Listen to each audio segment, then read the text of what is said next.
ও দিদি, তোকে তো একটা কথা বলাই হয়নি। আকরাম তো আজকে আমার হাত ধরে কেটে ফেললো। ও নাকি আমাকে ছাড়া বাংলাদেশে একদিনও থাকতে পারবে না। কি করি বলতো? থাপ্পড় খাবি অন্তরা। ওই আকরাম লোকটা এখন কোথায়? আকরামকে তোর কি দরকার? আচ্ছা তুই আয় তো বাসায়, তারপর কথা বলবো। আসছি আসছি।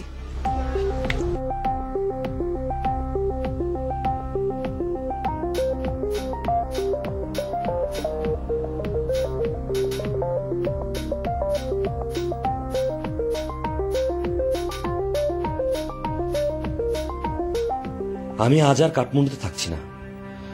দুই বোন মিলে যদি ধরে, ও মাই গড, আমি আজই পোখরে চলে যাব।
আরে কি খবর অন্তরা, কেমন আছো?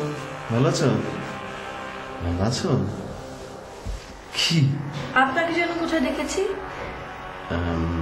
চেনা চেনা লাগছে।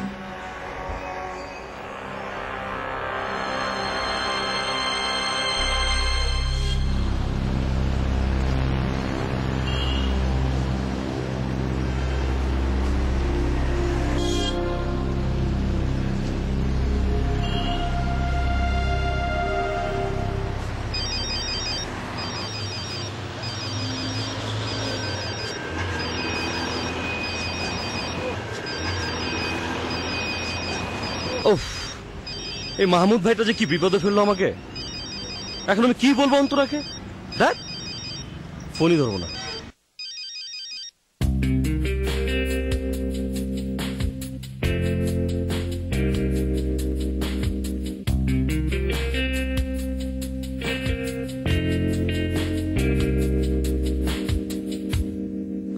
দিদি, আকরাম তো ফোন ধরছে না।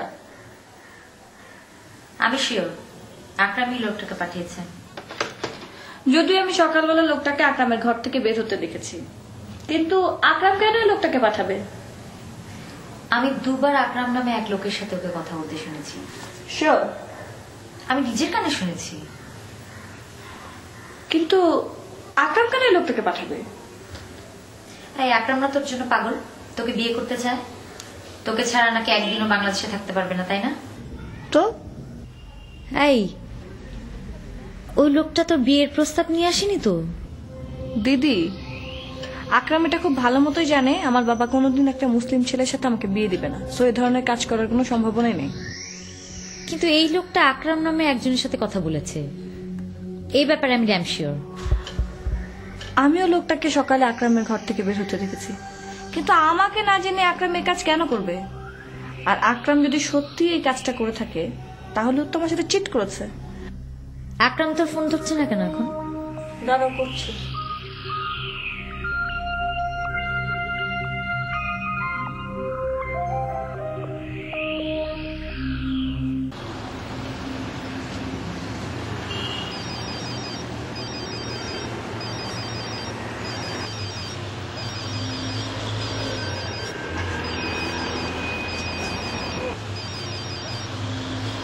হ্যালো অন্তরা। কি ব্যাপার আকরাম, তুমি এতক্ষণ আমার ফোন ধরোনি কেন? ফোন করেছিলে নাকি? কই শুনিনি তো। আমি এত বড় একটা বিপদ মাথায় নিয়ে বাসায় এলাম, তুমি একবার খোঁজও নিলে না। আরে কি বলবো ডিয়ার, হঠাৎ করে পোকরা ইউনিভার্সিটি থেকে কল এসছে, আমাকে এক্ষুনি যেতে হবে। তুমি আমাকে ছেড়ে পোকরা যাচ্ছ? কি করবো সোনামণি? অসম্ভব। আচ্ছা অন্তরা, ওই লোকটার খবর কি, যে লোকটা তোমাদের বাসায় ঢুকে পড়েছে? জানো আকরাম, লোকটাকে এত চেনা চেনা লাগছে, কোথায় যে দেখেছি মনে করতে পারছি না। তুমি শিওর তুমি মনে করতে পারছো না? একদমই মনে করতে পারছি না। তাহলে আর জোর করে মনে করবার দরকার নেই, আমি এক্ষুনি তোমাদের বাসায় আসছি। তুমি না পোকরায় যাচ্ছ? So what? তোমাকে একটা দুর্বৃত্তের হাতে রেখে আমি পোকরা যেতে পারি বলো? আমি এক্ষুনি আসছি। Okay bye. আমি এখন শিওর দিদি আকরাম এই লোকটাকে চেনে।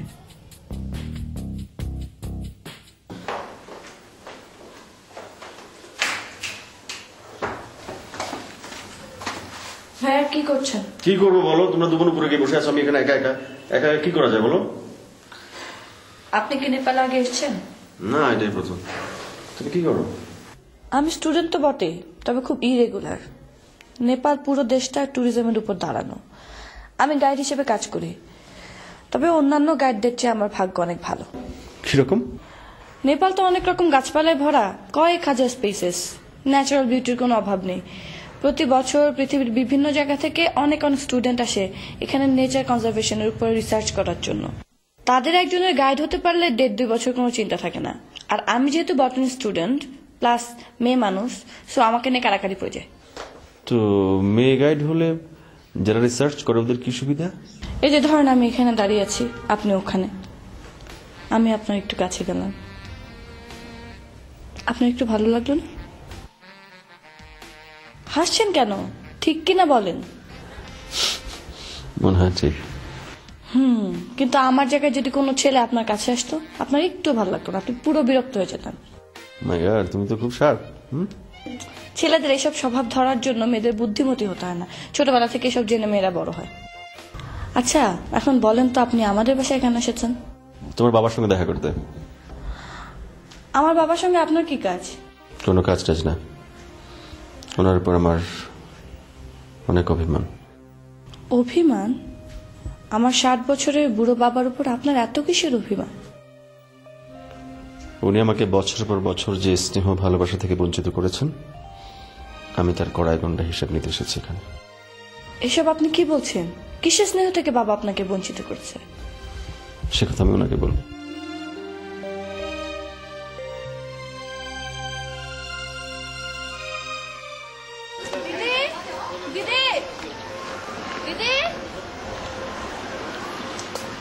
সাদে